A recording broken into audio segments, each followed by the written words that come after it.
Welcome to New Possibilities. I speak truth to power without fear. So I was listening to Killer Mike's interview on NRATV, and I want to just take some time to share my thoughts about this situation.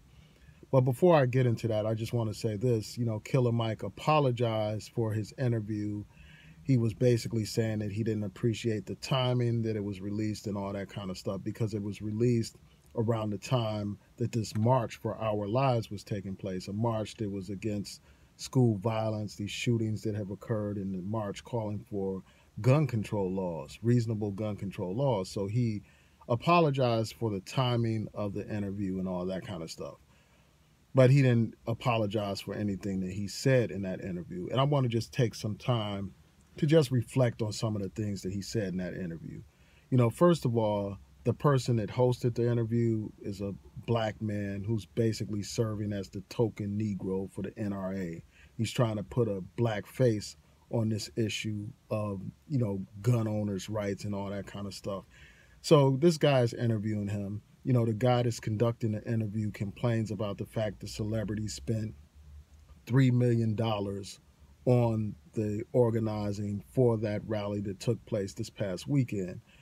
He said that basically they could have given that money to schools, they could have given that money to black communities and all that kind of stuff. And he mentioned the fact that many black communities suffer from economic conditions and all that kind of stuff. So that's one thing that was mentioned during the interview. That's what the host was basically emphasizing. Also, during this interview, Killer Mike brought up the issue of reciprocity. He talked about how people form alliances, and he was complaining about people essentially doing whatever their allies tell them to do, support whatever issues that your allies tell you to support just because they tell you to do so. And then he talked about how these same allies are not there for black people when our issues come up, so he brought up that point. And then he also talked about how these people that are calling for gun control basically are not woke people. He went on to talk about how in Wakanda, the country where Black Panther and his people are in the film, they had weapons, they had guns and spears and all that kind of stuff. And then they went on to talk about how, people are basically progressing themselves into slavery by, calling for gun control and all that kind of stuff. And he was basically saying that that's what happens. People can eventually progress themselves into slavery and this and that. And then he also brought up the point about how his daughter attends a school where there was a shooting. She attends a university. And he said that the way that he plans to have her deal with that issue is to, make sure that she has a gun. He talked about how his family has guns, how they hunt and fish and all this and that. And they believe in the right to bear arms. So I want to just take some time to just talk about this. First of all, Killer Mike allowed himself to be used as a pawn against a progressive movement that's calling for an end to the violence in our communities. And I think that now he sees how much he was manipulated, how he was used as a pawn, as a puppet against a very progressive thing. Now, even though he's a gun rights person, he was upset because of how they used him and how they timed everything out. So that's one thing. And then, throughout this interview, they were suggesting that this march was about ending the Second Amendment or getting rid of the Second Amendment and this and that, when that's not what the march was about. It was about reasonable gun control laws, requesting that reasonable gun control laws be enacted in Congress. That's what they were asking for. And if you go to their website, you will see that there's a 5-point agenda. One agenda is to fund gun violence research and prevention programs. Also, number 2 is to eliminate unreasonable restrictions on the ATF. Another thing is universal background checks. The 4th thing is banning high-capacity magazines. And number 5 was comprehensive assault rifle ban. That's what they are seeking. Nowhere in their agenda are they talking about eliminating the Second Amendment right to bear arms. So that's off the top. And people want to equate, a ban on these assault rifles as some kind of, effort to get rid of the Second Amendment. That Second Amendment doesn't say you have the right to have an assault rifle, a military style weapon. It says you have the right to bear arms. You don't need an assault rifle to defend your home. You don't need an assault rifle to go hunting. You don't need those weapons. And those kinds of weapons, those high capacity magazines are the types of weapons that are used in these mass shootings. More lives would have been saved in Vegas, for instance, if that man did not have high capacity weapons with a bump stock. What is wrong with banning a bump stock? What is wrong with banning high capacity magazines? What's wrong with banning these assault rifles that make it possible for people to kill a large number of people within a very short time period, thereby exacerbating this problem of school shootings? I mean, how many more of these shootings need to occur before we finally get it together and get a clue and do what is necessary to enact reasonable gun control laws in this country? So nobody's taking people's guns away from them. We're talking about assault rifles, high capacity weapons. Large numbers of people have been killed in all these school shootings. How many kids must be killed before these people get a clue? How many marches must occur before the people in Congress finally act? And I commend those young people for getting together and organizing this effort. I commend them. And in response to the whole issue of the money, they brought up the money for this march and stuff like that. That money is well spent. If they can enact this gun control laws, these gun control laws, that is money well spent. That money will save lives, literally save lives. So that is something that is well worth it.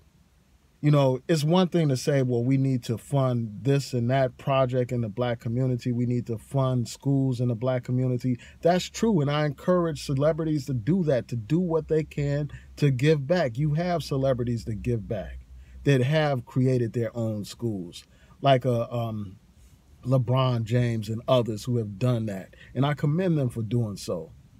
But let's not pretend like that's the only way somebody can give back. That's the only way they can contribute to society. I commend those celebrities that put their money behind this effort, behind this March for Our Lives, because this is a worthwhile cause that is long overdue. All these people getting killed and Congress taking no action after Sandy Hook, where you had those babies killed by a crazy man. Enough is enough, so I commend these young people for standing up. I salute them. And it's a shame that guy, Killer Mike, allowed himself to be used as a pawn. Of course I defend, our right to bear arms. I believe that Black people should have a right to bear arms just like any other group of people. But there is no need for the kinds of weapons that we're talking about. There is no reason why we cannot have universal background checks to ensure that insane people do not have weapons, to ensure that people that have psychological issues do not have weapons, to ensure that criminals and terrorists do not have weapons. That's only reasonable. That's only intelligent. Now, I want to deal with his point about, his whole point about, this issue of reciprocity in terms of how we deal with allies. I think that is a very valid point, about allies and how we deal with them.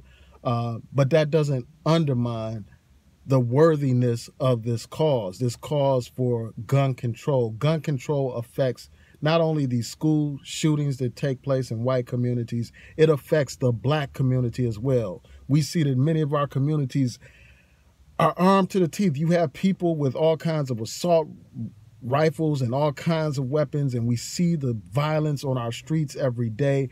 And often, a lot of this violence that is going on in our communities is possible because you have states that have very loose gun laws.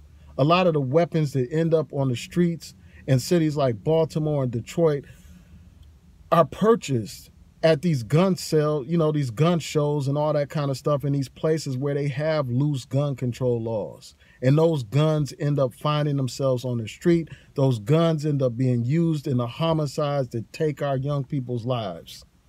So it's necessary to have these gun control laws. And don't let anybody trick you into making you believe that this is some white person's issue when it affects all of us. Now, the point about reciprocity can be applied to the NRA as well, like in terms of them advocating for gun rights.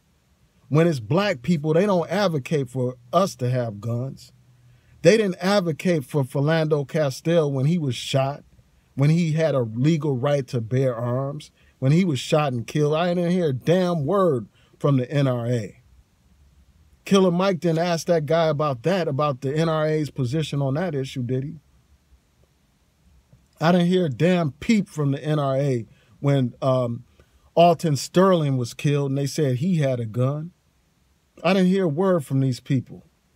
It's like they primarily defend these white killers who kill large numbers of people in these schools and other places. They defend them indirectly by by advocating for no gun control, by fiercely opposing gun control. They are basically enabling people like that boy who shot up those people in Parkland, like that killer that shot up all those people in Las Vegas. They are enabling these people. And it's a damn shame that you got black people helping to co-sign this stuff. So, again, in terms of the allies and stuff like that, that's a valid point. And, we need to make sure that people that we work with on our on their issues, like this issue of gun control, we need to make sure that they're there to advocate for us when it comes to cases like Trayvon Martin, a young brother shot down by somebody with a gun, or even like the situation involving Jordan Davis, a young brother killed because he had his music too loud. So we need to make sure that that is a part of the conversation as well. And we need to make sure that those allies are on the same page. And some of them get it because they have made statements about white privilege. They made statements acknowledging that reality. So another thing, I'm running out of time, but another thing is this. They brought up the point, Killer Mike mentioned the point that this spokesperson for the NRA talked about how white tears are basically TV gold, and how TV loves to capitalize on these tragedies and this and that, and basically there's a premium put on whiteness. I think that that's a valid point, in terms of how the news covers different issues, but that does not undermine the need to deal with this problem. And I'm glad that those young people organized that march. I commend them. And real quick, the last thing is this, in terms of being woke and all that kind of stuff, I think it's silly to say that it's not, that somebody is not conscious when they're calling for reasonable gun control laws. I think it's you are the one sleeping if you say that we don't need gun control laws. If you think that the way things are right now are okay with all these young black people being killed in the streets of Baltimore, Detroit, and other major cities. If you think that it's okay for these mass shootings to continue because of the lack of gun control laws. So, so that's that. Obviously I believe in the right to defense, self-defense, and the right to bear arms. That's something Malcolm X advocated a long time ago. But anyway, I'm running out of time. So tell me what you think. Please rate, comment, and subscribe. Peace.